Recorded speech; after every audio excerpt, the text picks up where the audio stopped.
예. 그래서 저는 뭐 일반적으로 좀 한번 말씀을 드리고 싶습니다. 우리가 이제 어떤 뭐 탄핵 사건이 이런 다른 뭐 범죄 형사 사건하고는 조금 다릅니다만은 뭐 실제 어떤 일어난 일, 예를 들면 정치인들을 뭐 체포했다든지 또 누구를 끌어냈다든지 뭐 어떤 그런 비위 내지는 이런 어떤 일들이 실제 발생을 했고 또는 현실적으로 발생할 그 일을 할 만한 가능성이 굉장히 높을 때 이것이 어떤 경위로 이렇게 된 건지 누가 지시를 했고 뭐 이렇게 보통 수사나 재판에서 얘기가 되는데 이번 그 사건을 보면은 실제 아무런 일도 일어나지 않았는데 뭐 지시를 했니, 지시를 받았니, 뭐 이런 얘기들이 마치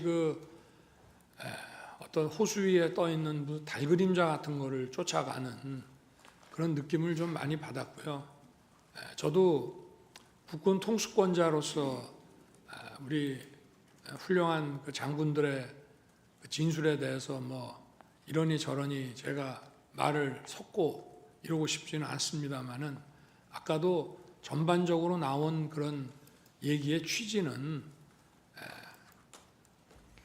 그 군이 수방사가 거의 그 몇 사람 뭐 한 열 몇 명 정도가 북해에 겨우 진입을 했고 또 7번 무슨 그 입구 부근에 이렇게 총기도 휴대하지 않고 이렇게 있었는데 또 그런 상황을 제게 뭐 다 알려줬다고 하는데 제가 그 4인 뭐 1조로 해서 뭐 안에 사실 한 수천 명의 민간인들이 경내에 있었던 것으로 보여지고 또 의사당 그 본관에도 그게 7층짜리 건물인데 그 안에도 수백 명이 있었을 것이고 또 그 본관에 위치해서 질서 유지하라는 그 특전사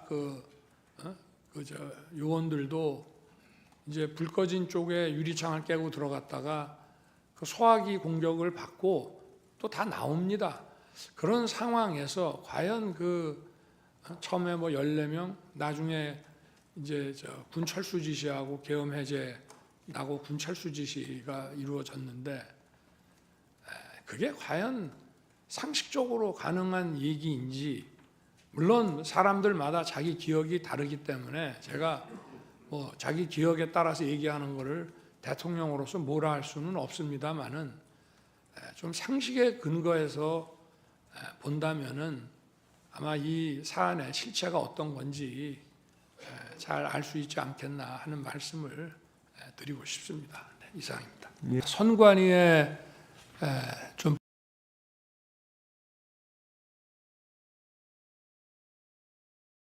를 말씀드리면서 제 소신과 견해를 말씀드린 겁니다. 예, 이상입니다. 예, 말씀하십시오. 예. 아까 그거는 제가 그냥 설명을 드리겠습니다. 선관위에 좀 보내라고 한 것은 제가 김용현 장관에게 얘기를 한 겁니다. 물론 제가 검찰에 있을 때부터 선거 그 사건 그리고 선거 소송에 대해서 이제 쭉 보고를 받아 보면은 일단 이 투표함을 개함을 했을 때 여러 가지 상식적으로 납득이 안 가는 이런 엉터리 투표지들이 이제 많이 나와 있기 때문에 뭐 부정선거라는 말은 쓰는 사람마다 물론 다릅니다만은 이게 좀 문제가 있겠구나 하는 생각은 제가 해왔고요. 근데 이제 2023년 10월에 국정원으로부터 한 3차례에 걸쳐가지고 중앙선관위 전산 시스템에 대해서 자기들이 점검한 거를 보고를 받았는데 정말 많이 부실하고 엉터리였습니다. 그런데 이제 국정원에서는 그때도 이거를 충분히 다 보여준 게 아니라 아주 일부만 보여줬다. 제가 그때 보고받기에는 한 5% 정도 장비만 보여줬다라고 했기 때문에 제가 김용현 장관한테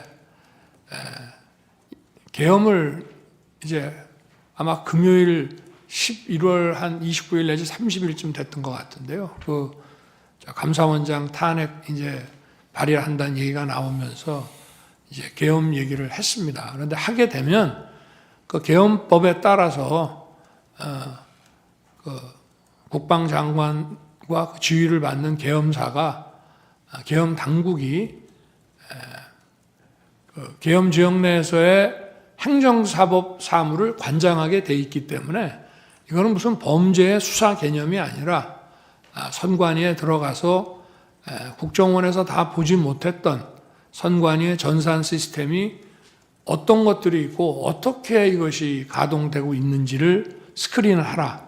그렇게 해서 이제 계엄군이 들어간 것으로 저는 이제 알고 있는데 제가 이제 계엄 해제를 하고 나가지고 언론에 보니까 저도 방첩사나 사이버사가 투입이 된 줄 알았는데 이 정보사가 들어가고 나머지는 뭐 근처에 있으면서 들어가지 못하고 왔다고 하는 보도를 제가 봤습니다. 그래서 제가 그때는 김용현 장관이 구속되기 전이라 이게 정보사가 갔느냐 하니까 IT 요원들이 거기가 좀 실력이 있어서 그렇게 보냈습니다라고 이제 보고를 받았고요. 그래서 아마 방첩사는 저 근처까지 갔다가 이제 못 들어갔을 것이고 그 여론조사 꽃도 제가 가지 말라고 이제 아마 그게 자기들 그 계획에는 있었는지 모르겠는데 제가 그거는 하지 마라 그래서 가다가 거기는 이제 중단했을 것이고요. 그리고 이거는 이제 포고령에 따른 수사 개념이 아니라 행정사법 사무를 관장하기 때문에 정부 부처나 공공기관 같은 데는 계엄군이 들어갈 수 있다고 저는 판단했습니다. 그렇게 해서 기본적인 그 관계를 확인하는 것이고, 그 다음에 이제 지금 뭐 제가 그 장관에게 얘기할 때는 이거는 계엄의 형식을 빌린 대국민 호소고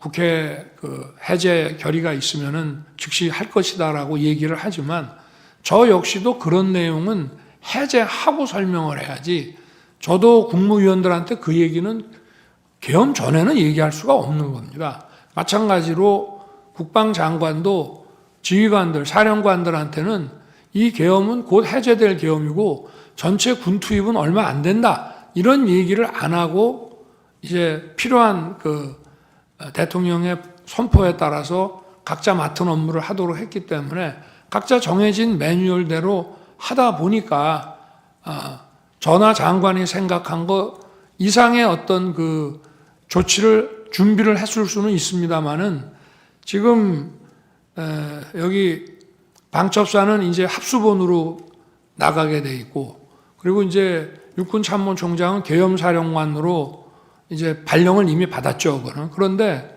합수본부나 계엄사령부가 그 조직이 만들어지기도 전에 국회의 해제 요구에 따라서 군 철수 지시를 하고 그리고 군 철수 지시하기 전에 벌써 제가 국무위원들을 부릅니다. 나와서 비상계엄 해제를 하려면은 국무회의를 해서 또 해제를 해야 되기 때문에 집에 들어간 국무위원들을 나오게 하고 그 시간까지 기다리기가 뭐해서 저 장관하고 계엄사령관을 불러서 저 군을 철수시켜라. 특히 국회에 있는 군은 이동수단이 도착하기 전이라도 무조건 경내에서 빼내라. 이제 이렇게 하고 그리고 기다려도 이제 저 국무위원들이 빨리 도착을 안 하니까 제가 먼저 브리핑룸으로 가서 군은 철수시켰고 이제 정족수가 채워지면 계엄 해제는 곧 한다 이렇게 이제 발표를 합니다. 그래서 지금 뭐 여러 가지 아까도 제가 말씀을 드린 게 아무 일도 안 일어났다는 말씀을 아까 드렸고요.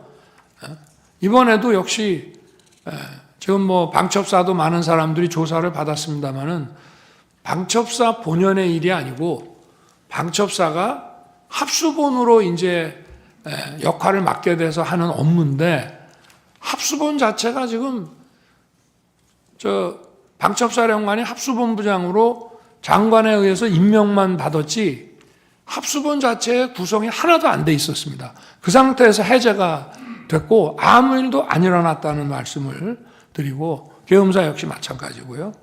그리고 이제 아까 그 선관위에 왜 가셨냐고 하는 문제는 제가 그래서 계엄법 7조에 따라서 행정사법사무를 관장하기 때문에 제가 평소에 의문을 가졌던 거, 또 2023년 10월에 국정원 보고를 받고 대단히 미흡하게 점검했다는 것 때문에 어떤 시스템이 있는지는 알아놔야 나중에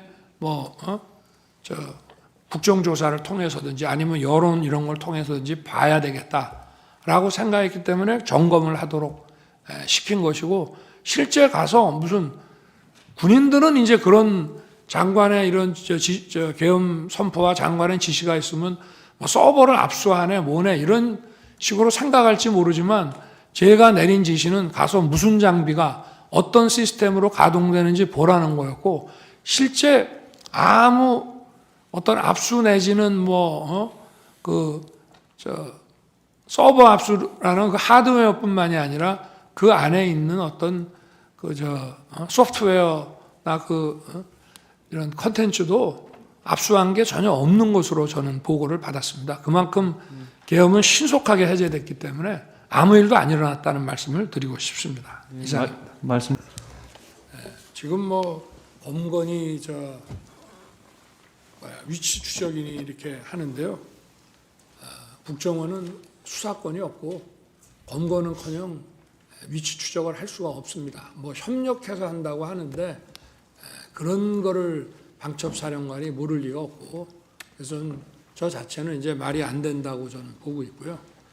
그리고 지금 저 메모가 지금 이 탄핵부터 내란물이니 이런 모든 프로세스가 지금 아까 우리 정영식 재판관님께서 지적하신 저 메모가 아마 제 판단에는 12월 6일 국회에서 박선원 의원한테 넘어가면서 시작이 된 거라고 저는 보는데요. 제가 12월 4일 날 이제 계엄 해제하고 이제 저녁에 집에 있는데 조금 늦은 시간에 국정원장이 전화를 했습니다. 그러면서 저한테 1차장한테, 홍장원 1차장한테 전화를 혹시 받으셨습니까? 그래서 모르겠는데 내가 한번 이 전화 끊고 한번 열어보겠습니다. 그래서 열어보니 전화가 왔는데 제가 못 받은 거더라고요. 왜냐하면 저 비화폰은 무음으로 늘 해놓기 때문에. 그래서 내가 다시 국정원장에게 전화해서 전화가 왔었노라. 왜 그러냐 그랬더니 사실은 대통령님께 진작에 말씀을 드렸어야 되는데 사실 좀 오래됐습니다.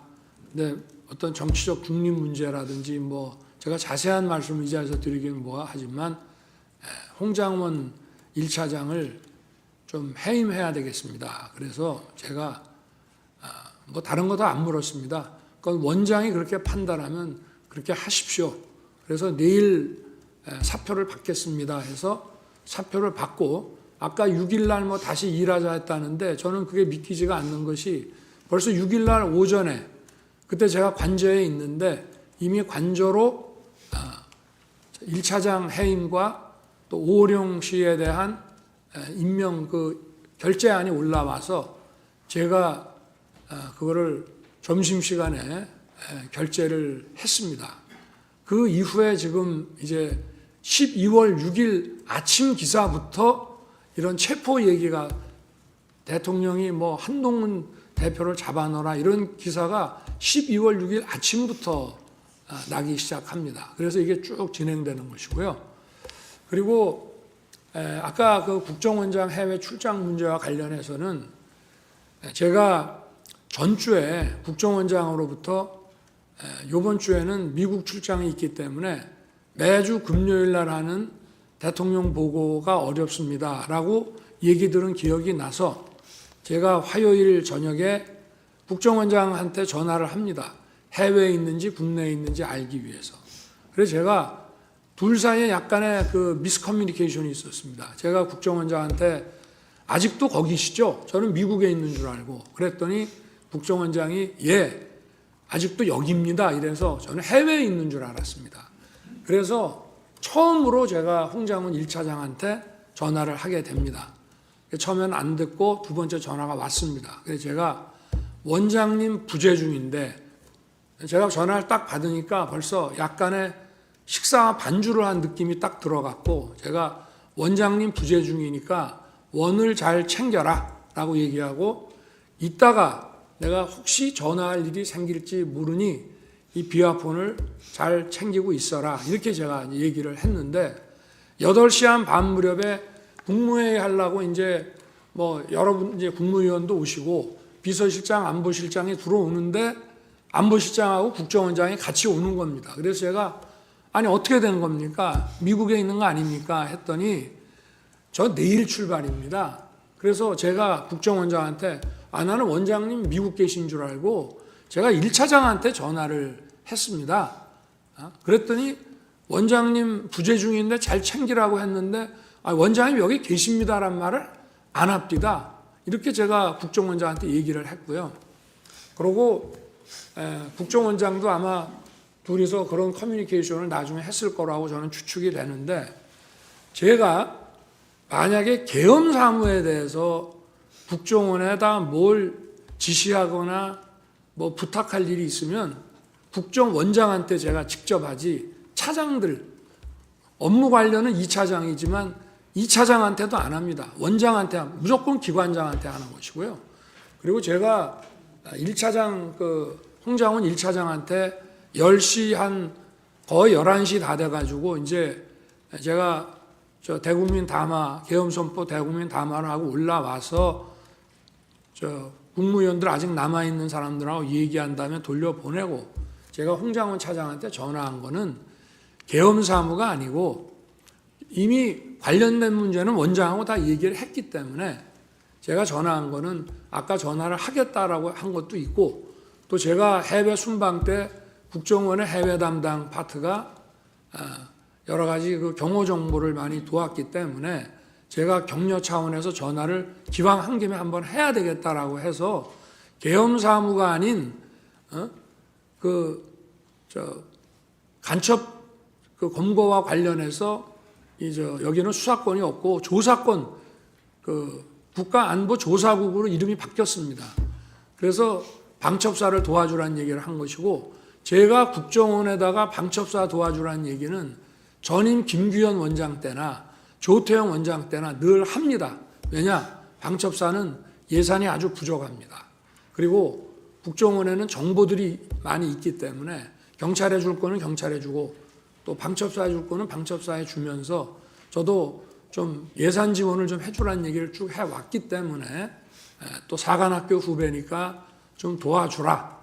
그래서 간첩 수사를 방첩사가 잘 할 수 있게 도와주라는 계엄 사무와 관계없는 얘기를 한 거를 가지고 만약에 그렇다면은 제가